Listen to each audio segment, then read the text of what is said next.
one of the great things about gathering to worship together is the strength it gives us.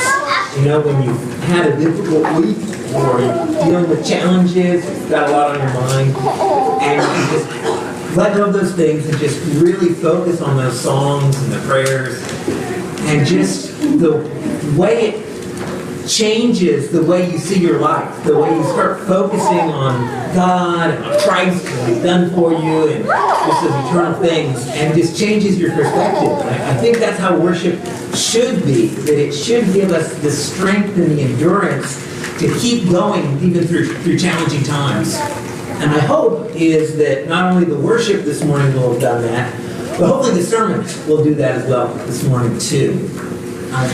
Throughout this year, we're talking about growing, how we can grow as a Christian. There's a lot of different ways we need to grow. We need to grow in our faith. We need to grow in our love. We need to grow in our knowledge. There's so many different ways that we need to grow. But in one of those phrases that we've looked at here, one of those is a little different. And this is one I want to focus on now. This is one we haven't talked about as much. Well, really haven't really gotten to it yet. So here it is. But also for this very reason, giving all diligence, add your faith virtue, and virtue knowledge, to knowledge self-control, to self-control perseverance, perseverance knowledge, godliness, brotherly kindness, and brotherly kindness love. All right, so we talked earlier in the year about the faith, the virtue, the knowledge, self-control, but we haven't talked about the perseverance. Continuing. Now, this is the New King James Bible because I usually use the ESV. The ESV translated it as steadfastness, which is not a word we really ever use. Like perseverance is a much more common word. It makes a lot more sense. Some translations now also have endurance, which that gets right to the idea of just this virtue of being able to just keep going. And you all may know people like that, who it just seems like they just don't stop. That there's nothing that gets them so discouraged that they're going to quit. There are some people who just have that ability that you know they're always going to continue in the right path. You know there's just nothing that's ever going to get them down. And sometimes you see that with older people.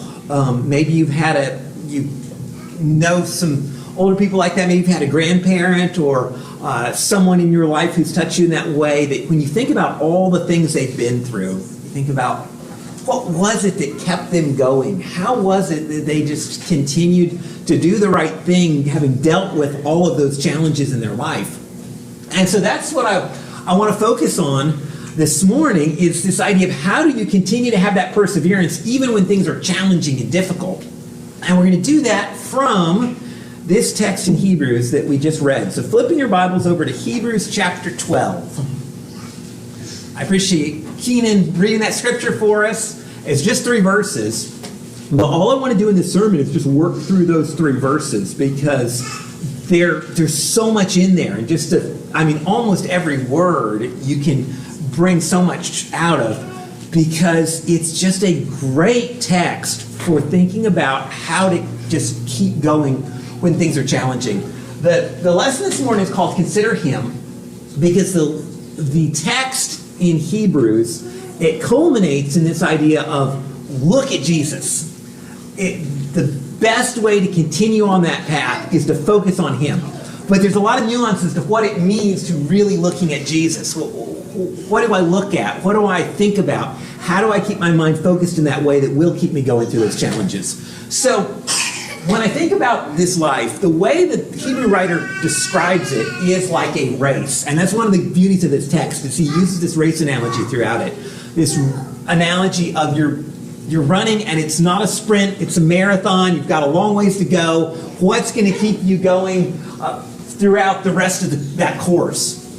And especially when there are challenges, what's going to keep you going when there are really difficulties? Now, the people he's writing to, the Christians, we don't know exactly who they were. It's called the book of Hebrews because it sounds like it was Jews who became Christians. But there's something that's happened that's just wearing them thin. At this point, they're struggling and they feel like maybe quitting. And he goes into that quite a bit. You see some of that earlier on. You can hold your finger in Hebrews 12 because that's where we're going to be talking mostly. But if you just look a couple chapters back to chapter 10, he says there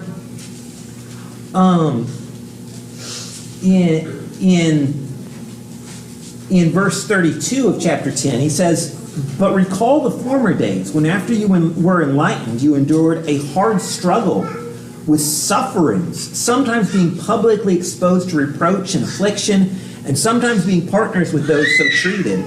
For you had compassion on those in prison, and you joyfully accepted the plundering of your property, since you knew that you yourselves had a better possession and an abiding one. Therefore, do not throw away your confidence, which has a great reward.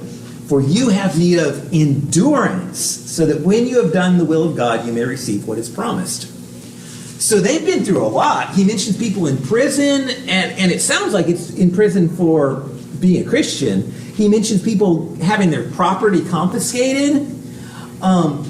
And he says they dealt with all of this with joy, but then he says, but now you really need endurance. So it sounds like they were doing really well as Christians, but now they're just kind of getting tired.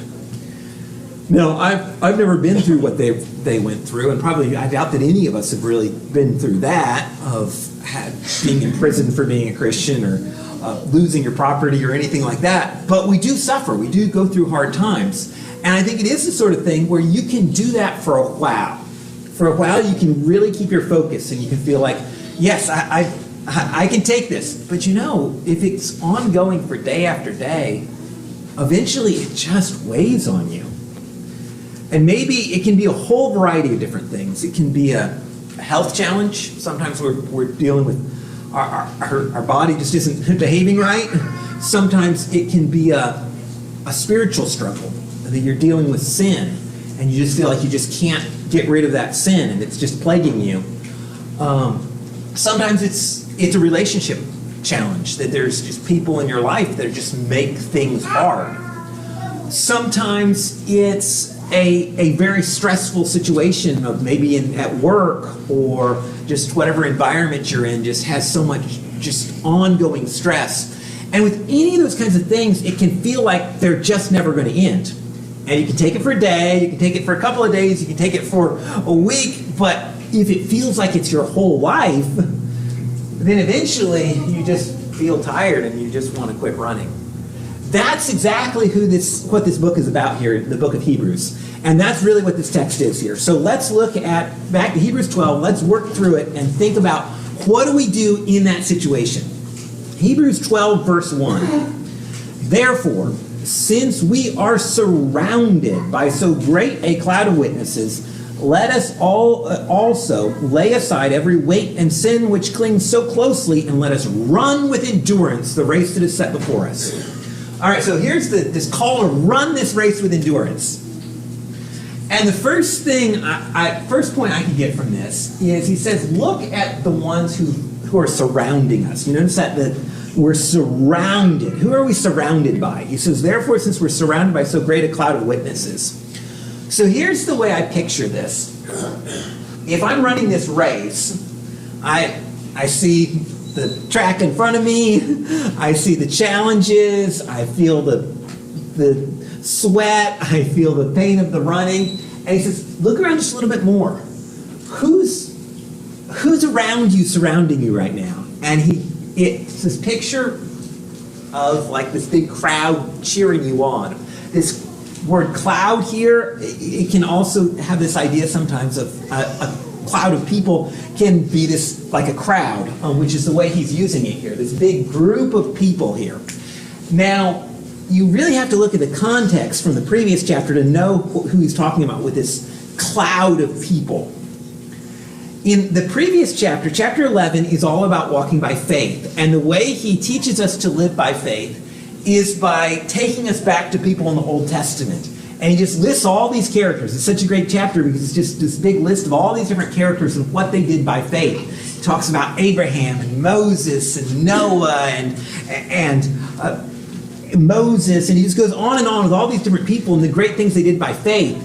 And then he says in verse, if you go back to chapter 11, if you go to verse 32, it's neat the way he just feels overwhelmed with so many people he could talk about. He says, "And what more shall I say? For time would fail me to tell of Gideon, Barak, Samson, Jephthah, of David and Samuel and the prophets, who through faith conquered kingdoms and enforced justice, obtained promises and stopped the mouths of lions, quenched the power of fire, escaped the edge of the sword, were made strong out of weakness, became mighty in war, put foreign armies to flight. Women received back their dead by resurrection. Some were tortured, refusing to accept release so that they might rise again to a better life. Others suffered mockings and floggings and even chains and imprisonment. They were stoned. They were sawn in two. They were killed with a sword. They went about in skins of sheep and goats, destitute, afflicted, mistreated, of whom the world was not worthy, wandering about in deserts and mountains and in dens and in caves of the earth." What a description. He's talking about, look at all these people. Look at what they went through for Christ. And he's describing all these people from the Old Testament. I mean, he lists all these names that you can go back and you can read their stories. And so then after saying all that, when you get to chapter 12, he's like, therefore, since we're surrounded by this cloud of people. And so what he wants us to do is just look around and feel, by faith, feel like this. That we're not alone. We're in this grand story of all these other people who've already run the race. They've already finished, and it's now like they're cheering us on. It's like they're there for us. They've shown us how it's done, and we're looking to them, and we know we can follow in those steps as well. I think that puts our challenges really in perspective. When we think about, well, I'm going through this difficulty, but you know what? Moses went through some difficulties too. You know, I'm dealing with these challenges and these doubts. Well, you know what? Abraham dealt with some challenges and some doubts too. Any kind of difficulty you face, you can go back and you can find some character in the Bible and be like, yeah, they kind of felt that too. And that's what's neat about the way the Bible's written. So the first thing I'd get from this is connect your trial with the trial of someone else in Scripture. I think that is so helpful. Connect your challenge that you're going through to the challenge that somebody else faced. And he gives us all these Old Testament examples. We could get New Testament examples as well. I mean, we could get Paul or Peter or Mary or all different kinds of heroes in the New Testament as well. But he's just saying, go back and see how they dealt with it. And what's neat when you do that is you see how real these people were. You realize they struggled. That there's not a person in this list that didn't fail. And so thinking about, wow, they dealt with this same kind of thing that I'm dealing. They dealt with that fear that I feel. They dealt with that discouragement that I go through. You read the book of Jeremiah. Jeremiah is called the weeping prophet. And the reason is, even though he's a great prophet and one of the great heroes of the Old Testament, his life was so discouraging. It just feels like he's crying all the way through the book. And it's a long book. And then you get to Lamentations and it feels like it's just a book of tears. And you can relate to that. You can feel like, yeah, that's what life looks like sometimes. And so he tells us to connect ourselves to those people who've gone before. But then he does something else that's really neat. And you see it in verses 39 and 40 of the previous chapter. So those last two verses of chapter 11. It says, "And all these, though commended through their faith, did not receive what was promised, since God had provided something better for us, that apart from us, they should not be made perfect." That is, verse 40 is a terribly confusing sentence. He says something very strange in verse 39. He says, all these people, they died without receiving what was promised. So if you just left it there, you'd be like, okay, so what you're saying is it's not worth it. That all these people, they lived, they died, and that was it. And you read their lives, and a lot of it does look like that. Like Abraham, he moved to the promised land, he lived there, and then he died and was buried. And like, okay, that was it. He never really received those things that God had given all these elaborate promises about. All those people in the Old Testament, they never got to be there with Christ. There were all these promises of Christ. They never got to see how that story ended. And the writer makes a big deal about that. He's saying these people lived their lives and died with their lives being unfinished. They never saw the resolution of it. But then he says this weird thing in verse 40, since God had provided something better for us, that apart from us they should not be made perfect. What is going on with that? Other translations help with this, because if you, like the ESV here, it's a very literal translation, but the Greek is confusing. So if you look at, like here's the way the NIV puts it. He says, these were all commended for their faith, yet none of them received what had been promised, since God had planned something better for us, so that only together with us would they be made perfect. Now, it's not as literal, but it does give you the idea of what's going on here. And then now here's a really paraphrased translation. And I think this, let me just say something about this. I don't like to study from paraphrased translations that are like this would be is a lot further from the literalness of the text. But a lot of times, if you're studying the Bible and you're not sure what a verse is saying, if you take out a paraphrase where someone's kind of explained it a bit, it gives you the idea, and then you can realize, okay, here's what's being expressed in this text. And then you can take that back to maybe the more word-for-word translation and kind of compare and see, okay, I see how that's what it was saying. So I think this is very helpful. This is the contemporary English version. All of them pleased God because of their faith, but still they died without being given what had been promised. This was because God had something better in store for us, and he did not want them to reach the goal of their faith without us. So this makes a lot of sense. He's saying they reached the goal with us. We reached the goal together. And that's true. That's neat. You really think about the way that God set it up. The ultimate goal is when Christ returns. And that's something that we reach at the same time as Abraham reaches, and at the same time as Elijah reaches, and it's the same time as Esther reaches, that we all enjoy that moment together in that way. And so what the Hebrew writer is trying to do here is he's trying to show, connect yourself to their trial, and then connect yourself to their reward, and see we're all in this together. You're not running that race alone. All right, so that's the first thing. When we're feeling discouraged and we need that endurance, look to those people and be on their team. The next thing I think we can learn is ask, what is it that's slowing me down right now? And that's what he says here back in verse 1 of chapter 12. Chapter 12, verse 1. Therefore, since we are surrounded by so great a cloud of witnesses, let us also lay aside every weight and sin which clings so closely, and let us run with endurance the race that is set before us. He says, lay aside every weight. When you're running a race, you don't want extra weight. You don't want to bring your backpack. You don't want to bring a bunch of extra stuff to weigh you down. You want to pack as light as possible. And so the writer is saying, look at what those things are that are weighing you down right now and get rid of those. Now, he specifically focuses on sin as really what he wants us to get rid of. There may be a lot of other things that are slowing us down as well, and sometimes those are things that we can't get rid of, but a lot of times they are things we can get rid of. When you look at the circumstances of your life, are there people you're around that you don't need to be around, and they're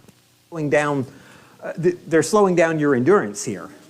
Is there a job that's really pulling you down and that it's sapping your endurance, and maybe a way to get a different job? Like sometimes there are real changes we can make where we let go of the weight that's pulling us down. But sometimes those are things that you can't. Like you're in this relationship, you can't just walk away from that marriage. Like it's going to just be challenging. or whatever the situation may be, like you need to be in that person's life to influence that particular person. Like there are times where we just have to work through it. However, what he really focuses in on is the sin. Get rid of the sin. Because a sin is always going to be weighing us down. Now, this is important to think about because sometimes we know this. Sometimes we realize the reason I'm struggling right now and I'm discouraged is because I have a lot of sins in my life and I just haven't gotten rid of them. Sometimes that's obvious to us.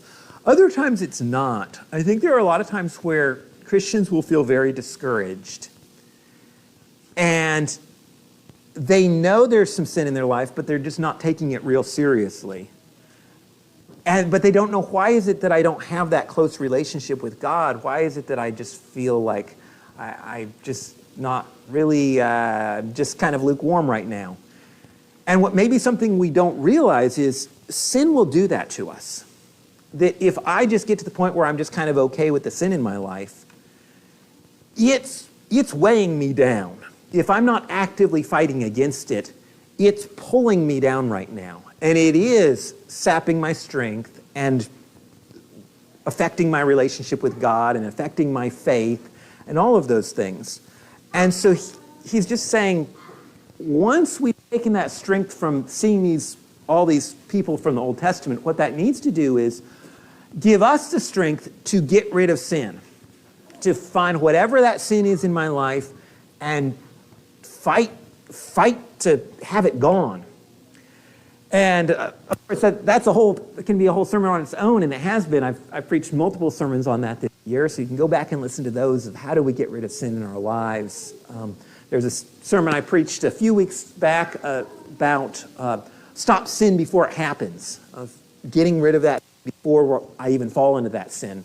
And so all that fits into this, but what I want to emphasize here is just, if I'm struggling with that endurance, one of the first things I need to do is say, all right, what sin is sapping my strength and my energy right now?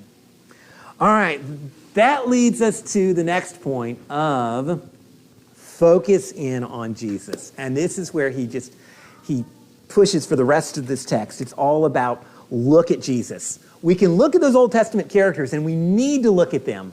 But ultimately, the one who we really need to look at is Jesus himself. And so here's the way he says that. Verse 2, looking to Jesus, the founder and perfecter of our faith, who for the joy that was set before him endured the cross, despising the shame, and is seated at the right hand of the throne of God. Okay, so the way he's describing this, here's the way I picture it anyway, is you've got this cloud of witnesses. These are all the people around you. You're looking at them. They're giving you that strength and energy. But then there's one person there who you're especially focused on. Jesus himself. That he's there for you. And thinking about him as a runner who's already run the race, such a neat way to think of it, of as we're looking at Jesus and as we're focusing in on him, we're remembering he already did this. He already ran this race. And so then the writer asks us to focus in on, well, what did it look like for him to run it? He describes him as the founder and perfecter of our faith, or the, again, it's different in different translations. In the ESV, you have founder and perfecter. That's a strange thing because we don't often think about Jesus having faith. And what does it mean that he founded faith and he perfected faith? Different translations translate this one differently. You have some that have author and finisher of our faith. Some even have the word pioneer of our faith, which is really interesting. I actually really like that, pioneer of our faith. I think the idea is, and it really does go with this whole running the race thing, is that he paved the path. He blazed the trail. He showed us what true faith looks like. He lived out that faith from the very beginning to the very end. He pioneered it, he finished it, he perfected it. He showed us this is what real faith looks like. And so not only is our faith in him, but our example of faith is in him. And that may seem strange because you may think, well, did he really have faith? I mean, he was God. How was he trusting God if he was God? But he did have faith. Look at how it's described. He very much had trust in God every step of the way. I mean, you think about the way it's described back in, like when he was going through those temptations in the wilderness. And the devil tells him, turn these stones into bread. And he says, no, man does not live by bread alone, but by every word that proceeds from the mouth of God. He's saying, my trust is not in myself. My trust is not in these physical things. My trust is in God, my Father. That was faith. And you see that all the way through, especially when you get up to the crucifixion. When you have him in the garden and he knows he's going to be crucified, and he prays to God and says, if this can be, let this cup pass from me. I don't want to be crucified. But not what I want, but your will be done. It's this trust in God. That's faith. It's this trust that God's will is greater than my will, that I will take God's path rather than my path, and that God's going to see me through that path. And so really, I think that the ultimate example of faith is Jesus. So what did that example of faith look like? The authors already showed us all the way through chapter 11 what faith looked like for Moses and Abraham and all those other people. So we can see those great examples of faith. But now, if we fix our eyes on Jesus, what did his faith look like? Now, I like the way it's phrased. He says, fixing your eyes on him. Just having this laser focus. It's this idea that you never divert your gaze. That whole time you're running, you're looking at him like he's standing next to the finish line, and you're like, I'm not going to look this way or that way. I'm just going to keep my eyes on him and going to keep going. It really reminds me of Peter when he walked on the water. That he had that trust and faith as long as he looked at Jesus, but when he looked at the waves, then he sank. That's what the author's trying to tell us to do here. Keep your eyes on Jesus. Okay, so if we're keeping our eyes on Jesus, what does that do for us? Well, he breaks it down. He talks about the race that he ran. So the first one is, there he says, verse 2, looking to Jesus, the founder and perfecter of our faith, who for the joy that was set before him endured the cross. Let's talk about the joy. So here he is. We're picturing Jesus. As we're running this race, we're picturing how Jesus ran this race. And he says what Jesus did was he looked toward the joy. So I picture it like the finish line. He looked towards what was coming later, that joy at the end. That joy of finishing the race. And that's what led him through the cross and everything. He's saying that as he went through all of that, he focused on what was to come afterwards. That's neat to think about what Jesus was thinking when he went through everything in this life. Like when he was being beaten, what was he thinking about that kept him going? According to this, it's saying he was looking at, here's what's going to come afterwards. Here's why it's worth it. Future joy. It's interesting thinking about Jesus and joy. Was Jesus a joyful person? There are a few texts that talk about his joy, and we don't really have time to get into them, but there are a little bit of texts, a few texts talking about him rejoicing. He rejoiced when his disciples came back and told him about the miracles that had been happening and everything. He rejoices with them. So there are some texts that talk about him rejoicing. So it doesn't seem like he was just this gloomy person who never smiled or anything. You don't get that picture of Jesus, although it does describe him as a man of sorrows. He had this great burden weighing him down. But it's interesting that his deepest joy was a joy coming later, that it was like he was looking forward to that joy, that he gained joy by focusing on the joy that wasn't there yet. I think there's so much we can learn from that. When I'm going through these struggles and challenges in life, if you're really in the thick of it, and someone tells you, just smile and feel better and everything, and you're like, no, don't tell me that. Like, that is the last thing to tell me that in that situation. And you look around at your life and you feel like there is nothing right now that could give me joy. Like everything just feels bad. And maybe at some point you've been in that kind of a hole where you just feel like there's nothing but pain right now. I just cannot find any joy in anything. And at that moment, we can feel just completely discouraged and feel like there's nothing worth anything anymore. Or we can be like Jesus and look to the future joy. Because that's ultimately what the Christian life is about. The Christian joy is so deep that it's not based on this life. That no matter what you're going through, even if you're in that situation that is just the darkest chasm, where there's no sense of joy anywhere, even in that darkest hole, we're still holding on to the joy that's to come. Now, when you do that, what I think happens is you realize there's actually a lot of joy even here in this life. But you've got to put it in the perspective of the joy to come. That's where our real joy is looking at what's going to happen after this life is over.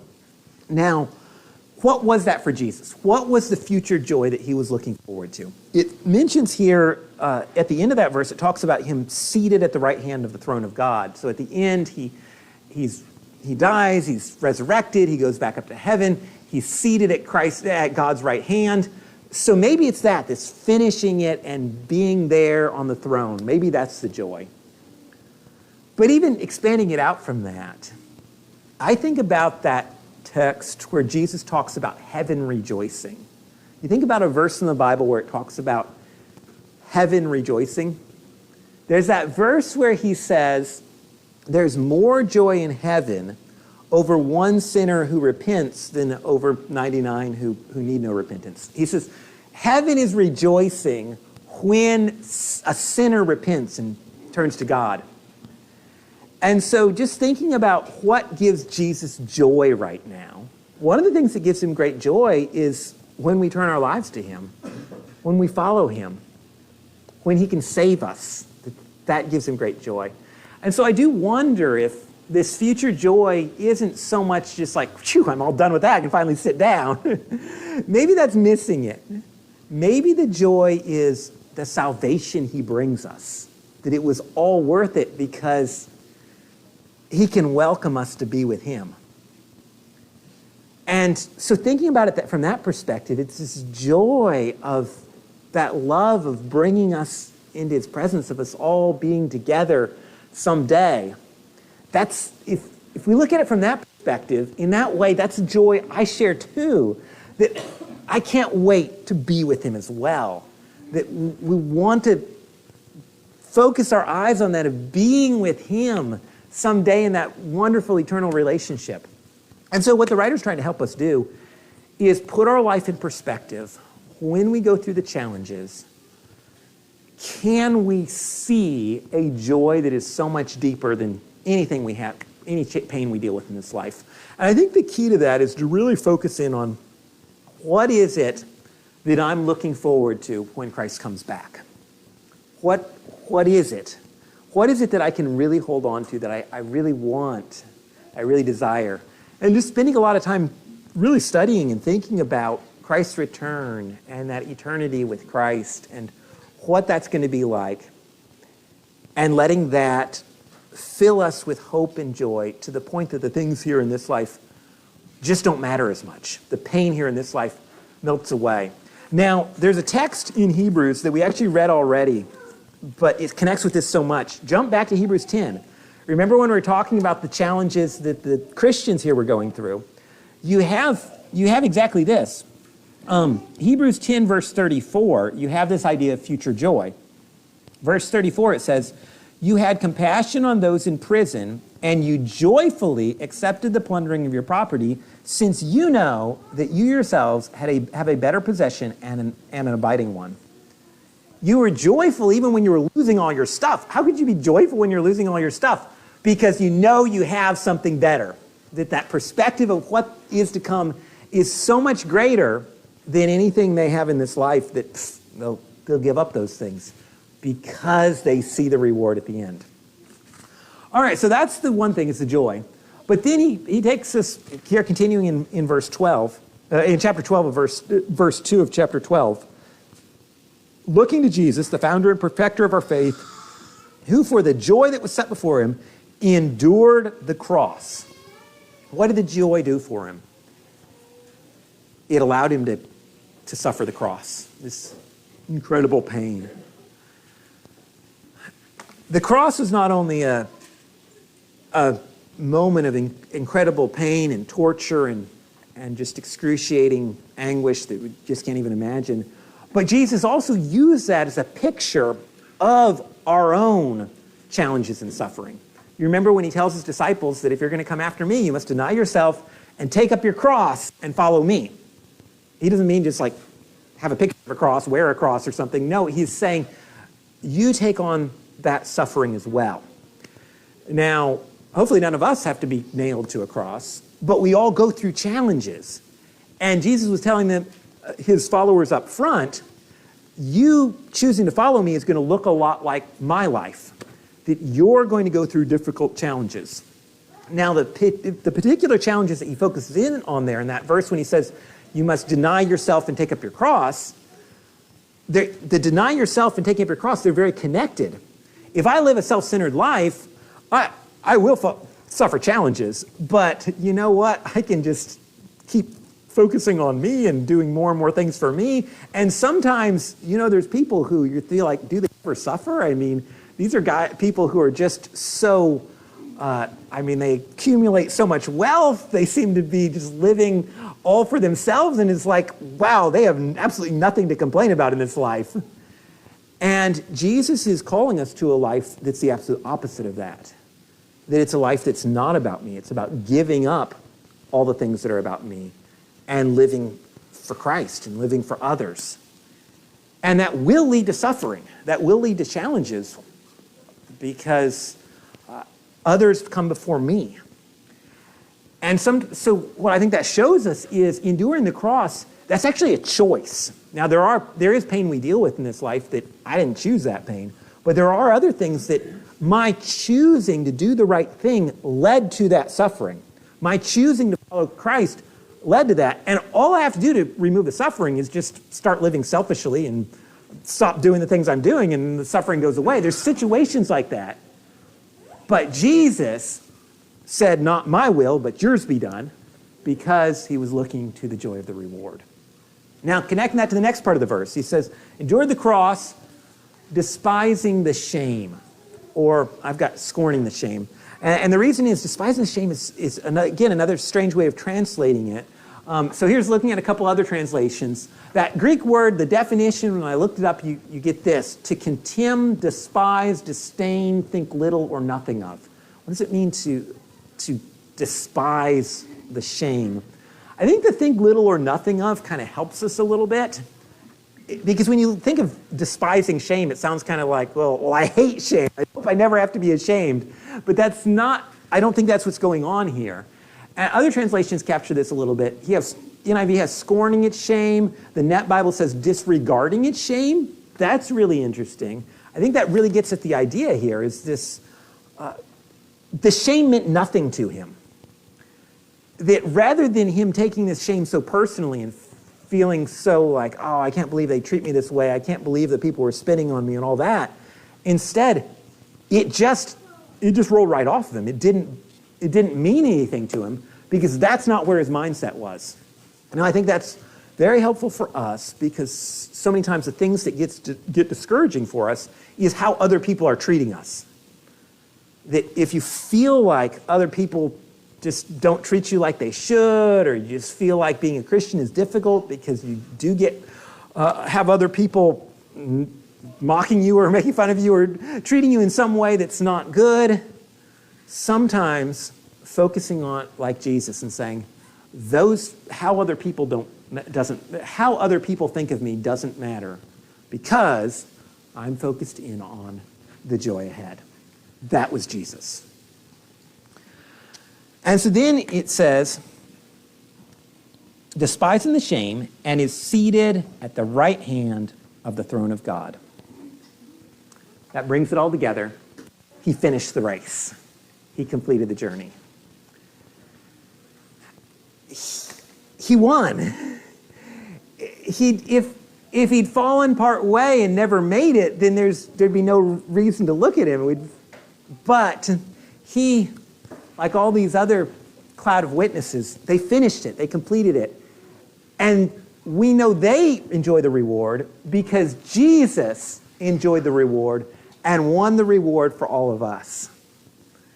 That we know when we cross that finish line, we will get to enjoy that reward of being there with him because we know that he overcame death and that he won that for us. So, putting this all together, he connects it all together in verse 3. In verse 3, he wraps it up by saying, "Consider him who endured from sinners such hostility against himself, so that you may not grow weary or faint-hearted." That's the danger. I could become weary and faint-hearted. And that's why he says, just focus in on Jesus. Look at everything he went through and look at what motivated him. And look at the fact that every bit of it was worth it. And when we look at our lives, we often feel like, I just don't know if I can do this anymore. And Jesus says, it's worth it. Don't you see? Look at it. It doesn't matter how much pain you deal with. It doesn't matter what challenges you're going through. It's worth it. Well, there's one other aspect of this, and I want to close with this last aspect. Looking to Jesus and getting that courage of seeing how he did it, it's not just like looking at a hero and being like, yeah, I want to be just like them. Because it's not, with this, I picture it like, you're running along and he's like ran in front of you, and so you can kind of see like, oh yeah, he's like right up there, I'm almost to him kind of thing. But instead, it wasn't that he was running away from me. If you really think about the cross, what the cross was, he wasn't doing it for himself, he was doing it for me. And so the last point I just want us to end on is, think about who he did it for. And I think that just makes Jesus' example so much greater than any other example we could look at. Because when you look at all that suffering that he went through, it wasn't a suffering just so he could win the prize. It was a suffering because I was the prize. He did it for me. And so when I think about, the cross is heavy, I don't know if I could do that. The reason he carried the cross was for me. And so my response is to carry the cross for him, to go through whatever suffering I need to go through, because he went through that suffering for me, and so I go through it for him. And I think that puts such a better perspective on it. And that's really what the book of Hebrews does. Once you get to chapter 12, you've already gone through chapter after chapter of it, talking about him being our high priest and him being there for us, and really him doing all of this for us. And so when you think about Jesus running the race, why did he run the race? For us. And that needs to give us that strength and endurance, no matter what challenges and what trials we may go through. If you're not following him this morning, then I hope that this has given you the strength to choose that that's the right path. Or if you are already a follower of him, but you're just struggling and you need help and encouragement, we'd be happy to pray with you. If you need that encouragement and you want that help, you're welcome to come forward while together we stand and while together we sing.